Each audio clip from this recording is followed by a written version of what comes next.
ದೇವಸ್ಥಾನಗಳಲ್ಲಿ ಕೊಡುವ ಪ್ರಸಾದ ರೂಪದಲ್ಲಿರುವ ಪುಳಿಯೋಗರೆನ ನಾವು ತುಂಬ ಸಲ ಅನ್ಕೊತಾ ಇರ್ತೀವಿ, ನಾವು ಯಾಕೆ ಈ ರೀತಿ ಮಾಡೋಕ್ಕಾಗಲ್ಲ ಮನೆಯಲ್ಲಿ ಅಂತ. ಅಷ್ಟು ಟೇಸ್ಟಾಗಿರುತ್ತೆ ದೇವಸ್ಥಾನದ ಒಂದು ಪ್ರಸಾದ.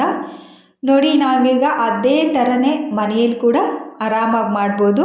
ಇದರ ಒಂದು ರೆಸಿಪಿನ ನಾನಿವಾಗ ಶೇರ್ ಮಾಡ್ತಾ ಇದ್ದೀನಿ. ಎಲ್ಲ friends, welcome back to my YouTube channel. ಈ ಪುಳಿಯೋಗರೆ ಪೌಡ್ರ್ ಮಾಡಲಿಕ್ಕೆ ನಾನಿಲ್ಲಿ ಮೊದಲು ದಿನಸಿಗಳನ್ನು ರೆಡಿ ಮಾಡ್ಕೊಂಡಿದ್ದೀನಿ.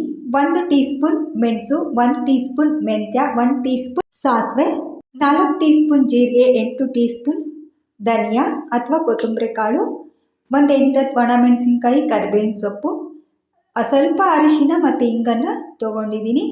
ನಾನು ಹುಣಸೆ ಹಣ್ಣನ್ನು ಇಲ್ಲಿ ಗೊಜ್ಜು ಮಾಡಲಿಕ್ಕೆ ನೆನೆ ಹಾಕ್ಕೊಂಡಿದ್ದೀನಿ. ಇನ್ನು ಒಗ್ಗರಣೆಗೆ ಶೇಂಗಾ ಬೀಜ, ಗೋಡಂಬಿ, ಒಣಮೆಣಸಿನ್ಕಾಯಿ, ಕರಿಬೇವು, ಒಣ ಕೊಬ್ಬರಿ. ಮೊದಲು ನಾನಿಲ್ಲಿ ಈ ಮಸಾಲೆ ಅಂದರೆ ದಿನಸುಗಳನ್ನು ಫ್ರೈ ಮಾಡ್ಕೊಳ್ತಾ ಇದ್ದೀನಿ. ಮೆಣಸು ಮತ್ತು ಮೆಂತ್ಯ ಮತ್ತು ಸಾಸಿವೆ ಇದನ್ನು ಹಾಕ್ಕೊಂಡು 1 ಟೇಬಲ್ ಸ್ಪೂನ್ ಎಣ್ಣೆ ಹಾಕ್ಕೊಂಡು ಜೀರಿಗೆ ಮತ್ತು ಧನಿಯಾ ಅಷ್ಟು ಒಂದೇ ಸಲ ಫ್ರೈ ಮಾಡ್ಕೋಬೇಕು. ಇದು ಸ್ವಲ್ಪ ಬಿಸಿ ಆಗ್ತಿದ್ದಂಗೆ ನಾವೇನು ತೊಗೊಂಡಿದ್ವಲ್ಲ ಒಣಮೆಣಸಿನ್ಕಾಯಿನ ಅದನ್ನು ಕೂಡ ಹಾಕ್ಕೊಂಡು ಒಟ್ಟಿಗೆ ಎಲ್ಲ ಫ್ರೈ ಮಾಡ್ಕೋಬೇಕು. ಒಣಮೆಣಸಿನ್ಕಾಯಿ ಮತ್ತು ಕರಿಬೇವಿನ ಸೊಪ್ಪು ಸ್ವಲ್ಪ ಇದನ್ನು ಕೂಡ ಒಟ್ಟಿಗೆ ಹಾಕ್ಕೊಂಡು ಚೆನ್ನಾಗಿ ಕಡಿಮೆ ಫ್ಲೇಮಲ್ಲಿ ಅಂದರೆ ಲೋ ಫ್ಲೇಮಲ್ಲೇ ಇವನ್ನ ಫ್ರೈ ಮಾಡ್ಕೋಬೇಕು. ಈ ಒಣ ಮೆಣಸಿನ್ಕಾಯಿನ ಖಾರ ನೋಡಿ ಹಾಕ್ಕೊಳ್ಳಿ. ಬ್ಯಾಡಗಿ ಮೆಣಸಿನ್ಕಾಯಿ ಇದ್ದರೆ ಒಂದು 10ರಿಂದ 15 ಹಾಕ್ಕೋಬೋದು. ನಾನಿಲ್ಲಿ ಸ್ವಲ್ಪ ಖಾರ ಇರೋದ್ರಿಂದ 8ರಿಂದ 10 ತೊಗೊಂಡಿದ್ದೀನಿ. ನೋಡಿ, ಆದಷ್ಟು ಲೋ ಫ್ಲೇಮಲ್ಲೇ ಇದನ್ನು ಚೆನ್ನಾಗಿ ಫ್ರೈ ಮಾಡಬೇಕು. ನಂತರ ಅರಿಶಿನ ಪುಡಿ ಅರ್ಧ ಸ್ಪೂನು, ಇಂಗು 1 ಚಿಟಿಕೆಯಷ್ಟನ್ನು ಹಾಕಿ ಗ್ಯಾಸ್ ಆಫ್ ಮಾಡಿ ಇದನ್ನು ಮತ್ತೊಂದು ಸಲ ಈ ರೀತಿ ಕೈ ಆಡಿಸ್ಬೇಕು. ಇವಾಗ ಇದು ತಣ್ಣಗಾಗಲಿಕ್ಕೆ ಬಿಡೋಣ.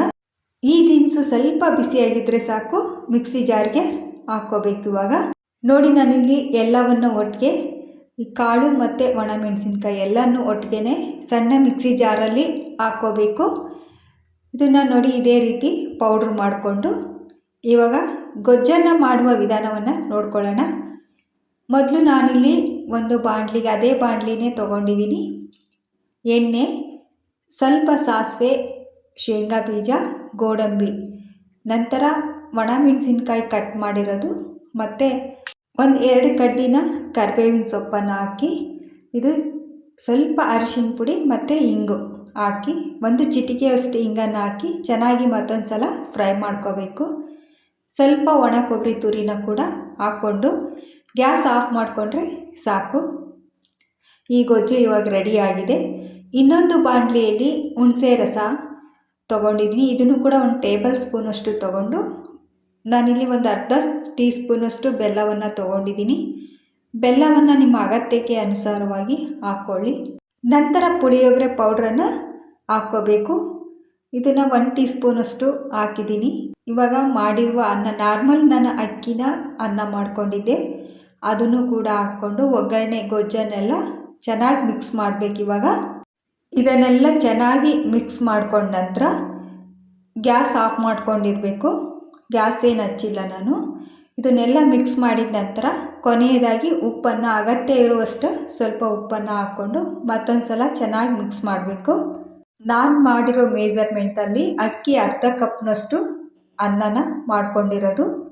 ಟೇಸ್ಟ್ ಮಾತ್ರ ಸೇಮ್ ದೇವಸ್ಥಾನ ಶೈಲಿಯಲ್ಲಿ ಏನು ಕೊಡ್ತಾರಲ್ಲ ಪ್ರಸಾದನ, ಅದೇ ಥರನೇ ಇರುತ್ತೆ. ಯಾರೆಲ್ಲ ನನ್ನ ಚಾನಲ್ನ ಫಸ್ಟ್ ಟೈಮ್ ನೋಡ್ತಾ ಇದ್ದರೆ ಸಬ್ಸ್ಕ್ರೈಬ್ ಮಾಡಿ. ಈ ಒಂದು ವಿಡಿಯೋನ ನೀವು ಕೂಡ ಟ್ರೈ ಮಾಡಿ, ಲೈಕ್ ಮಾಡಿ, ಶೇರ್ ಮಾಡಿ. Thank you.